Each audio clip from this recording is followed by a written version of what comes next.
The world has a habit of naming places before it understands them. They called this Patagonia, the land at the bottom of everything. Then they called it paradise. But the truth, as it turns out, is stranger than paradise. You've probably seen the photos, the glaciers, the granite towers, the water that looks too blue to be real, and you thought, beautiful. Of course it's beautiful. But when you closed the tab, you couldn't explain a single thing you'd seen. You couldn't say why the water is that color. You couldn't say why that one glacier is advancing while every other glacier on Earth retreats. The images stayed, the understanding didn't. Not more images, the reasons behind them, why the water has that color, and what that color is telling you about the glacier producing it. Why one glacier holds steady when the rest of the world's ice is disappearing. Why those rock towers look like they were cut with a blade, and what this place is quietly asking every person who arrives here. But before we begin, one question on hold. We'll come back to it in the final minutes. Why in the 21st century, when human hands have touched every corner of this planet, does a territory the size of France and Spain combined still look as though the Ice Age never ended? Is that a gift or a warning? Here is where we're going. North to south through Argentine Patagonia, Bariloche, the Perito Moreno Glacier, Peninsula Valdés, Punta Tombo, Ushuaia. Then across the Andes into Chilean Patagonia, Chiloé Island, and Torres del Paine. One journey, 8 stops, and one question that runs underneath all of it. No rush. That's the first thing Patagonia teaches you.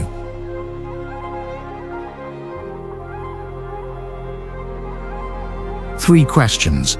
3 layers of this place. The first, why does Patagonia look like this? Where does that color come from? Why is there a glacier here that doesn't behave like any other glacier on Earth? What made those vertical rock towers that look like they belong on another planet? The second question, what does Patagonia conceal that exists nowhere else on Earth? Not scenery, behavior. A hunting technique passed from mother to calf across generations, documented for 40 years, still not fully explained. And handprints pressed against stone 13,000 years ago by the first humans who stood here as the Ice Age ended. 13,000 years, still there. The third question, what did people do when they arrived? Not the explorers, the ones who stayed, who built churches without a single iron nail, using only local timber and indigenous craft knowledge, who turned a European alpine tradition into something that only belongs here. And the question those communities leave us with, when we come to a place like this, what kind of visitors are we? 90 minutes. Let's begin where Patagonia begins, not on the surface, but beneath it, with the question that most people never stop to ask when they look at that turquoise water. Why is it that color?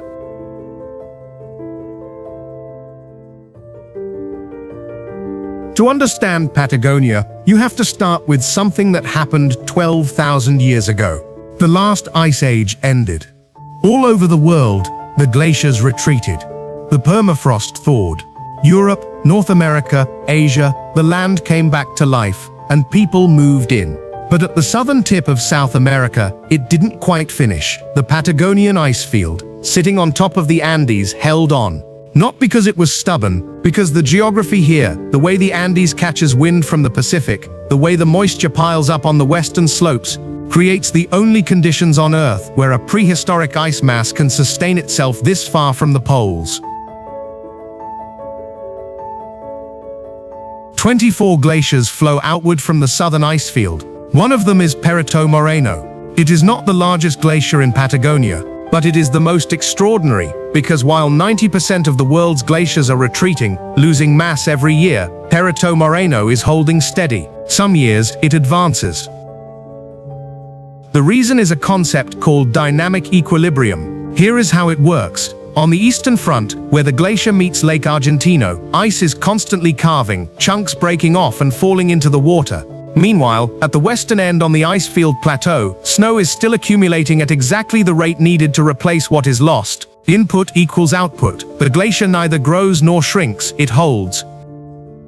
It's a kind of rare stability. In a world where almost every natural system is losing its balance, this one holds. 2 meters forward per day, year after year, in a climate where it has no business surviving. Standing below the calving face, which rises about 60 meters above the waterline and descends another 170 meters below, you understand something that no photograph communicates. This thing makes sound. It creaks, it pops, and occasionally it erupts with a crack like a rifle shot as a section the size of an apartment building shears off and falls into the lake.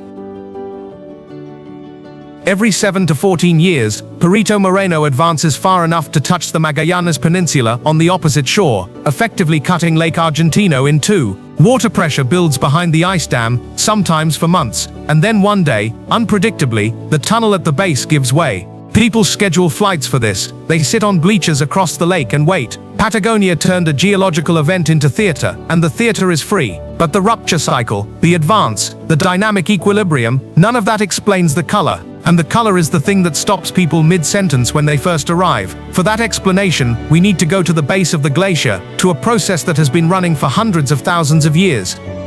Beneath Perito Moreno, the glacier is moving, slowly but constantly, under its own weight, sliding over the bedrock below. That movement grinds the rock, not into gravel or sand, into particles so fine they stay suspended in the water indefinitely, never settling. Those particles are called glacial flour. When sunlight hits water containing glacial flour, the flour scatters blue and green wavelengths, the same physical process that makes the sky blue. It absorbs the reds and oranges. The result is that turquoise, and the more active the glacier, the more glacial flour, the deeper and more saturated the color. The turquoise is not just beautiful, it is a live reading of the glacier's health. If you've ever looked at a photograph of Patagonia and thought the color was edited, this is why it wasn't. No filter, no Photoshop, just physics. The ice age is still grinding, and the light is reading the result. The glaciers explain the water, but the mountains here require a completely different explanation. And for that we need to travel north, to a massif where the rock itself has been waiting 12 million years to be seen. This is Monte Fitzroy. The Tehuilche people, the indigenous inhabitants of Patagonia before European contact, called it Chalten, which means the smoking mountain, because clouds almost never leave the summit. The first European expeditions to map this region thought it was a volcano, because no other explanation seemed to fit something so vertical, so sheer, so unlike any mountain they had seen. Look at the face, it is almost perfectly vertical, not sloped, vertical. The rock has a texture like rough sandpaper at this scale, but the geometry is a wall. No glacier built this, no volcano made this shape. So what did? About 12 million years ago, magma forced its way upward into the existing rock, but didn't erupt. It cooled slowly, deep underground, over millions of years, crystallizing into a mass of granite that is extraordinarily resistant to erosion, harder than almost anything around it.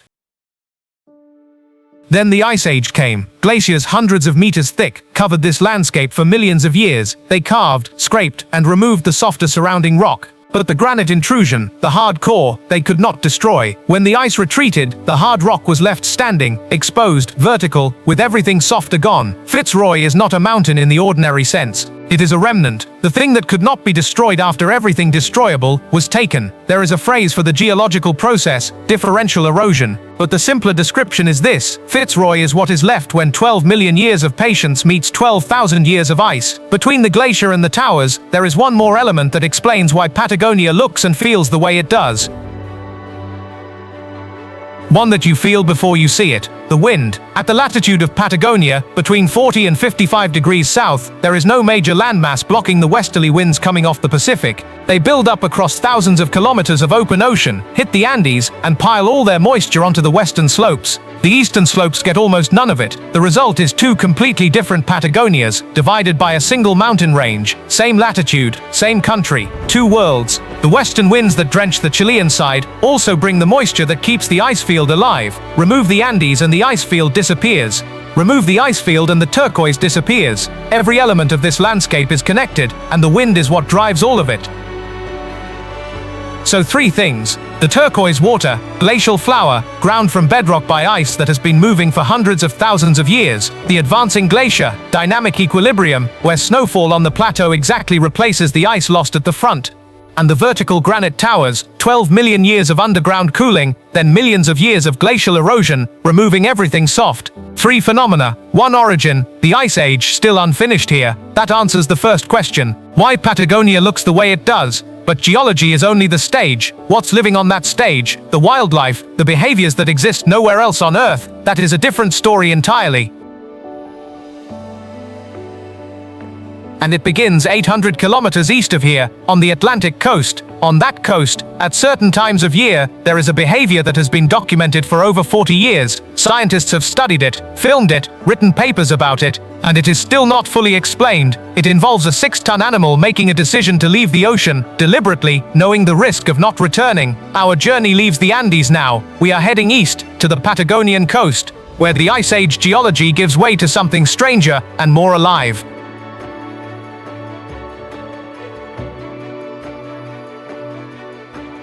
If part 1 was the story of rock and ice, what shaped this land before anything lived here? Part 2 is the story of what moved in after, and what it did once it arrived. The Patagonian coast is not scenery. It is one of the most concentrated wildlife corridors on the planet. The cold Falkland Current pushes nutrient-rich water north along this shore, and that upwelling feeds a chain of life that has had millions of years to develop, with almost no human interference, which is how you get behaviors here that exist nowhere else on Earth. Valdés is a protected reserve, and it shows. The beaches here are occupied in a way that takes a moment to process when you first see it. Southern elephant seals, South American sea lions, Magellanic penguins, all within walking distance of each other, in densities that feel almost implausible. The peninsula has been a UNESCO World Heritage Site since 1999, not for what it looks like, but for what happens here. And the most remarkable thing that happens here involves the water. Every year, between February and April, something arrives in the waters off Valdés. Orcas, a small specific population, not the entire species,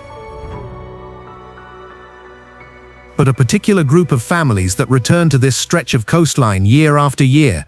They have been coming here, to these same beaches, for at least as long as marine biologists have been watching, which is over 40 years. And they come for one reason: the sea lion pups, who have just learned to swim in the shallows, and who do not yet know what is waiting for them. What happens next is called intentional stranding. The orca, sometimes alone, sometimes with another, builds up speed in the shallows, and launches itself, deliberately, out of the water and onto the wet sand or gravel of the beach. It grabs the sea lion, it thrashes, and then in the span of a few seconds, it works its body back toward the water, using muscular side-to-side movements, and re-enters the ocean. The whole event takes less than 30 seconds. The risk is real. A stranded orca that cannot return to the water will die, and they do it anyway. This behavior has been observed and filmed at Valdés since the 1970s. The same families return each season. The same individuals have been identified across multiple decades by their distinctive fin shapes and markings. And here is the detail that separates this from ordinary predator-prey behavior. The young orcas do not arrive knowing how to do this. They watch their mothers. They practice on the beach, stranding themselves in shallow water next to an adult, for no prey, just practice. The technique is not in their genes, it is taught. That word culture, applied to a cetacean, stops some people. But it is the accurate word. Culture, in its most functional definition, is knowledge that is transmitted socially rather than genetically. The young orca did not inherit this skill from its DNA. It learned it from its family, in the same way a child learns a craft or a language, by watching, failing, and watching again. The Valdés orcas have a tradition, and that tradition is older than any written record of this coastline. There is a family in the Valdés orca population that researchers have named the B group. The matriarch, an orca estimated to be over 50 years old, has been photographed here since the 1970s. Her daughters strand, her granddaughters strand, her great-granddaughters are beginning to learn. 4 generations of the same family, returning to the same beach, executing the same technique, in the same season. What you are watching at Valdés is not a natural spectacle, it is a living lineage, a craft passed down. Peninsula Valdés closes the question we opened at the end of part 1. The behavior that exists nowhere else, this is it. Not because of the ocean, not because of the prey, both exist elsewhere, but because a group of orcas, in this specific place, developed a specific solution to a specific problem, and then did something that almost no other species on Earth does with equal consistency. They taught it to their children, and their children taught it to theirs. The ocean here is the same ocean as everywhere else. The difference is the knowledge in the water. 350 kilometers south of Valdés, the landscape looks like it has no business supporting life at all. Flat, dry, scrub and dust and wind. There is almost no surface water. The temperature swings 40 degrees between season and night. And yet, between September and March every year, 400,000 Magellanic penguins arrive here. To the semi-arid steppe of Punta Tombo, the common image of a penguin is ice, the Antarctic shelf, snowstorms, emperor penguins standing in blizzards. The Magellanic penguin did not read that memo. It nests in burrows dug into the dry ground, small earthen tunnels that look at first glance like prairie dog holes. It raises its chicks in 40-degree heat. It walks through thorny scrub with the unhurried confidence of an animal that has decided this is home, and you are in the way. 400,000 of them. Why here? The answer is the same cold current that drives everything on this coast. The Falkland Current brings cold, oxygen-rich water northward from the Southern Ocean, and cold water holds more nutrients than warm water. That means more plankton, which means more fish, which means a reliable food source within commuting distance of the nesting site. The penguins swim up to 300 kilometers offshore to feed, return to the same burrow, to the same partner, year after year.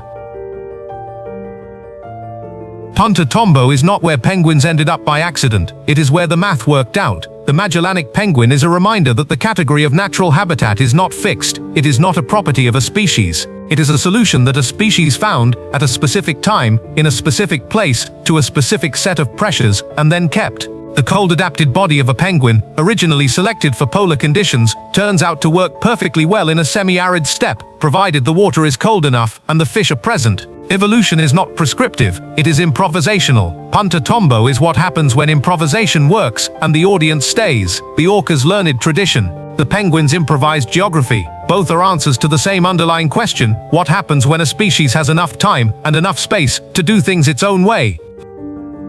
But there is one more answer on this coast, and it belongs to the only species here that left a deliberate record of its presence. 800 kilometers west of Punta Tombo, in a narrow river canyon in the steppe, something is waiting that is 13,000 years old and still perfectly visible. Cueva de las Manos, the Cave of Hands. On this wall, over 800 handprints have been identified, pressed and sprayed in red, yellow, black and white. The oldest of them date to approximately 13,000 years ago, that is roughly 11,000 years before the construction of the pyramids at Giza. It is the moment when the last ice age was ending, and the first human communities in this part of the world were establishing themselves here, in this canyon, at this wall. The technique used to create the handprints has been reconstructed by archaeologists. The person placed their hand flat against the rock. They took a hollow bird bone, probably a rhea or a condor. They filled it with powdered mineral pigment, and they blew through the bone, spraying the pigment around the edges of the hand, leaving a negative print on the wall behind. The process takes about 45 seconds. Every hand here is someone who stood in this exact spot, looked at this wall and said, "I was here." We do not know who they were. We do not know what language they spoke or what they called this place. The people who made the earliest prints here 13,000 years ago are the ancestors of no identifiable modern community by direct genetic lineage. They were here at the end of the Ice Age, and then history moved on, and other peoples came after, but the hands stayed. Whatever the motivation, ritual, record, proof of presence, the message survived every population shift, every century of wind, every Ice Age transition. It is the oldest piece of communication in Patagonia, and it is still legible. South of the Cave of Hands, south of the penguin colonies, south of the Orca coast, Patagonia continues into territory that most maps simply label with a different color and leave unexplained. The land narrows, the mountains close in, the weather worsens in the way that weather only worsens when there is no land between you and Antarctica. And at the very end, at the absolute southern tip of the continent, there is a city.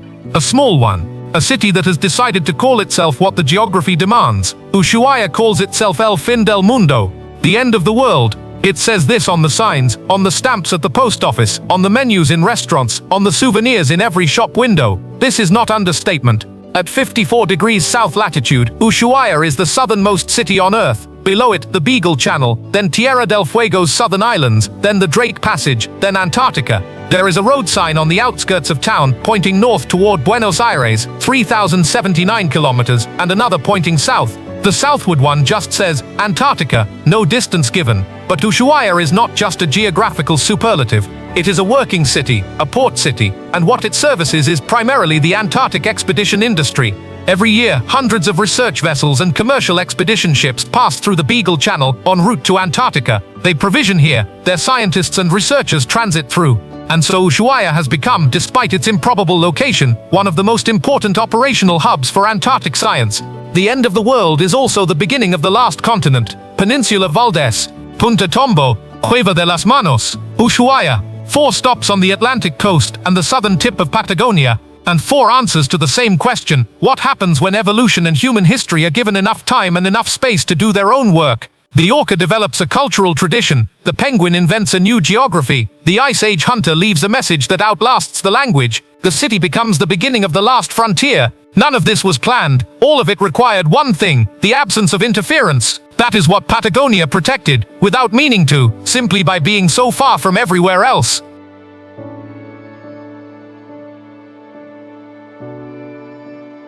Patagonia, it turns out, has not only been shaped by time, it has also been lived in.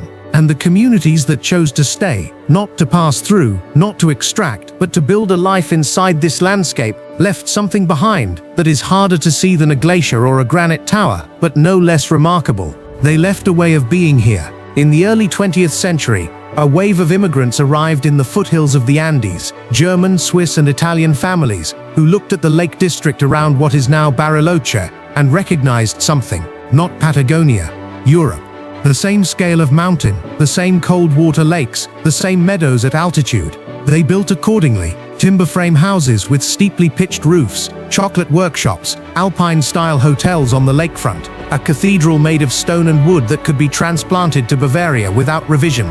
It is the strangest visual experience in Patagonia, standing in a street that looks and smells like Central Europe, with the Andes rising behind it and condors overhead. But the transplant worked, because the immigrants did something that transplants often fail to do: they adapted. The chocolate uses local cacao, the architecture uses local timber.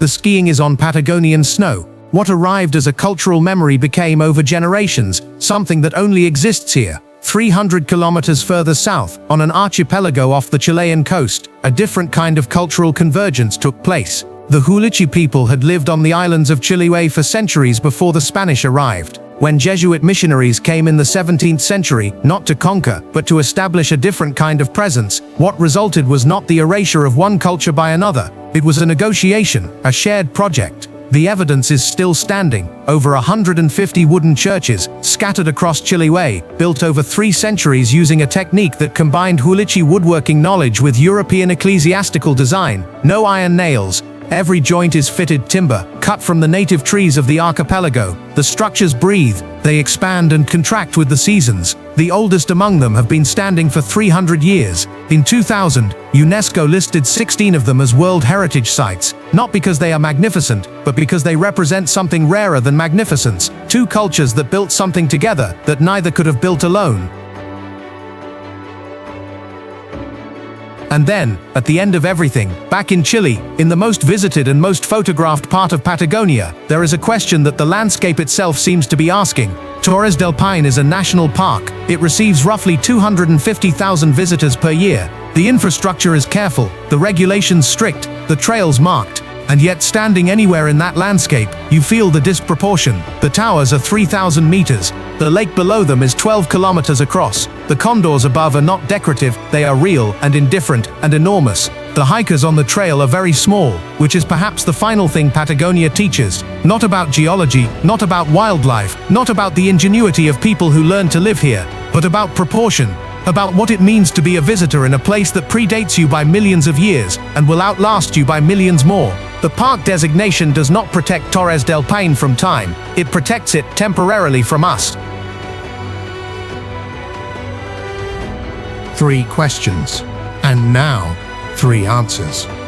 Why Patagonia looks the way it does. The Ice Age, still unfinished, grinding bedrock into flour, holding glaciers in equilibrium, leaving towers of granite standing where everything softer was removed. What Patagonia conceals. Behaviors and traditions that required millions of years and almost no human interference to develop. Orca culture, penguin improvisation, 13,000 years of hands-on stone, and what people have done when they arrived. Sometimes they built something that belongs only here. Sometimes they asked a question they couldn't answer. We opened this journey with a question on hold. Here it is again. Why, in the 21st century, does a territory the size of France and Spain combined still look as though the Ice Age never ended? The answer, it turns out, is not geological. It is logistical. Patagonia is intact not because it is protected. It is intact because it was, for most of human history, simply unreachable. The distance was the protection.